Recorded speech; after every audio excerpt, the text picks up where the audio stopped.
Globally, coronavirus has infected 47,45,691 people and 3,13,759 people have died. In India, as of now, there are a total of 90,927 active cases of coronavirus. 34,109 people have either been cured, discharged, or migrated.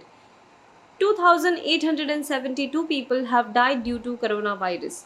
On Sunday, 422 patients were found in Delhi, 123 in Rajasthan, 91 in Odisha, 54 in Karnataka, 25 in Andhra Pradesh, 7 in Haryana, and 3 in Assam.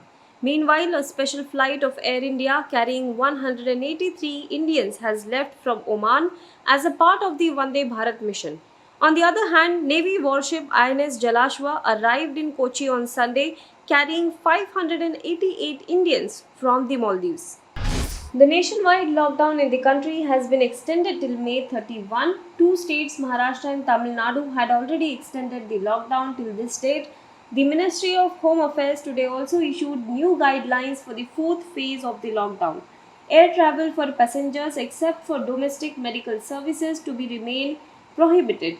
Metro rail services are also completely prohibited. The new guidelines make a provision for a night curfew as well, wherein the movement of individuals remains restricted between 7 p.m. and 7 a.m. The guidelines state that all the other activities will be allowed except for those which are specifically prohibited, except for in containment zones where only essential activities will be allowed. However, the states and union territories may prohibit certain activities based on their own assessment. Now, let us look at the complete document, the complete list of new guidelines that are announced by the Ministry of Home Affairs. First of all, let us talk about the activities that remain prohibited throughout the country.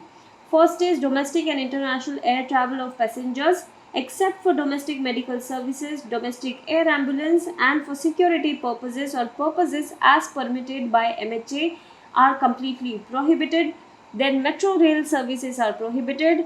Schools, colleges, educational training, coaching institution remains completely closed. Only online and distance learning is permitted and encouraged.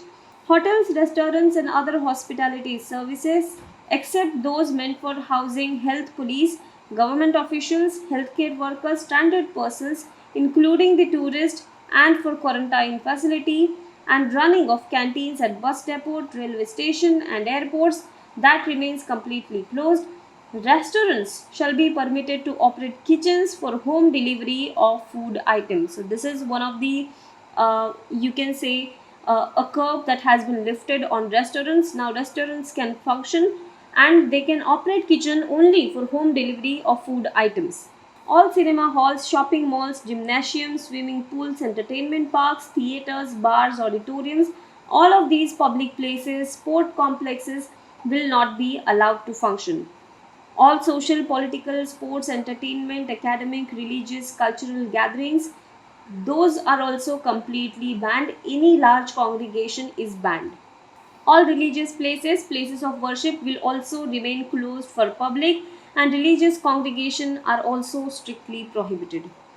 Now let us look at the activities that will be permitted but with certain restrictions except in containment zones. First is interstate movement of passenger vehicles and buses with mutual consent of the states and union territories involved in it. Secondly, the intra-state movement of passenger vehicles and buses as decided by the states and union territories. And third is standard operating procedures for movement of persons as mentioned in the Annexure 1 shall continue to operate. Now next is the National Directive for COVID-19 Management. The National Directive for COVID-19 Management, which is specified in Annexure 1, shall be followed throughout the country. Next up is containment zone, buffer zone, red zone, green zone, and orange zones.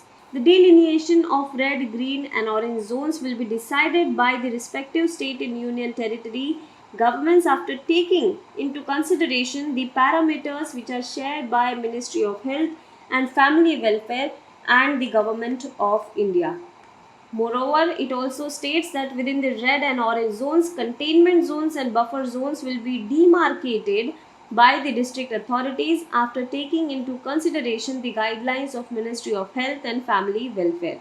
In the containment zones, only essential activities will be allowed, and there shall be a strict perimeter control to ensure that there is no movement of people in or out of these zones except for medical emergencies and for maintaining the supply of essential goods and services. Next up is in the containment zones, there shall be an intensive contact tracing, house to house surveillance, and other clinical interventions as required. As we said, there is a provision of night curfew as well, wherein the movement of individuals will remain strictly prohibited between 7 p.m. to 7 a.m. except for essential activities. Local authorities will issue orders in the entire area of their jurisdiction under appropriate provisions of law, such as prohibitory orders, which is curfew under section 144 of the CRPC. Use of Arogya Setu app has also been completely encouraged, as the government has been doing since last few months now. It has said that Arogya Setu enables early identification of potential risk of infection, and thus it acts as a shield for individuals and the community. With a view to ensuring safety in offices and workplaces, employers on best effort basis should ensure that Arogya Setu is installed by all employees having compatible mobile phones. District authorities may advise individuals to install the Arogya Setu application on their mobile phones and regularly update their health status on the app. Now, there have also been special directions to ensure the movement of persons and goods in certain cases, which include that all the states and union territories shall allow interstate and intrastate movement of medical professionals, nurses and paramedical staff, sanitation personnel, and ambulances without any restriction. All the states and union territories should also allow the interstate movement of all types of goods, cargo, including the empty trucks. Amid a spurt in coronavirus positive cases in Goa, the State Executive Committee on Sunday decided to charge Rs 2,000 for COVID-19 testing per person entering the state. The SEC, led by State Chief Secretary Parimal Rai, is responsible for overseeing the COVID-19 management and relief work in the state. However, those covered under the Ayushman Bharat Pradhan Mantri Jan Arogya Yojana or under any other exempted category like on duty government staff will not have to pay. Finance Minister Nirmala Sitharaman in the press conference on Sunday released the details of the last section of the Rs 20 lakh crore economic package announced by Prime Minister Modi.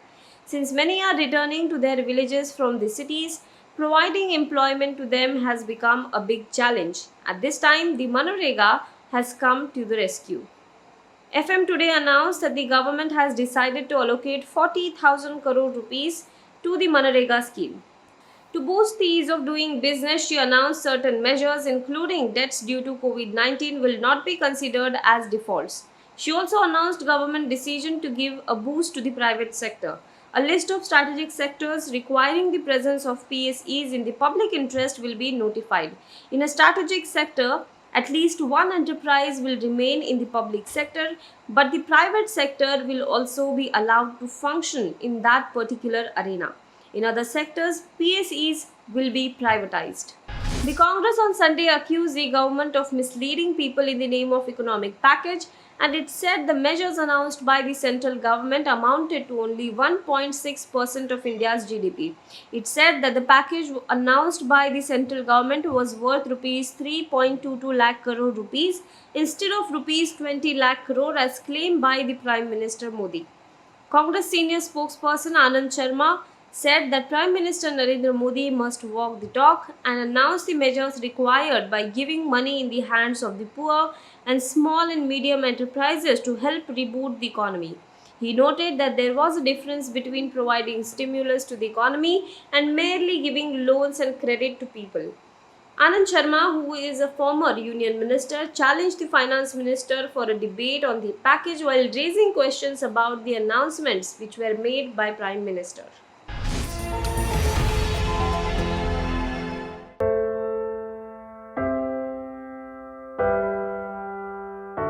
हमारे घरों में भी बच्चे होते हैं जो हमसे प्यार दुलार की आस करते हैं।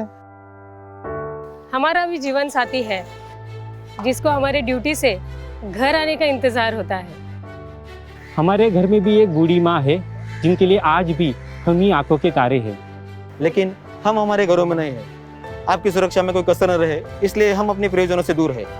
हम में से ही कुछ तो अब इतने दूर जा चुके हैं कि वो वापस अपने घरों को लौट भी नहीं पाएंगे।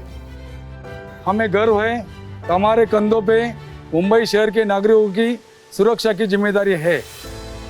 हमारे जज्बे और बलिदान को व्यर्थ न जाने दे। इस संकट के समय में आप घर पे रहे, सुरक्षित रहे।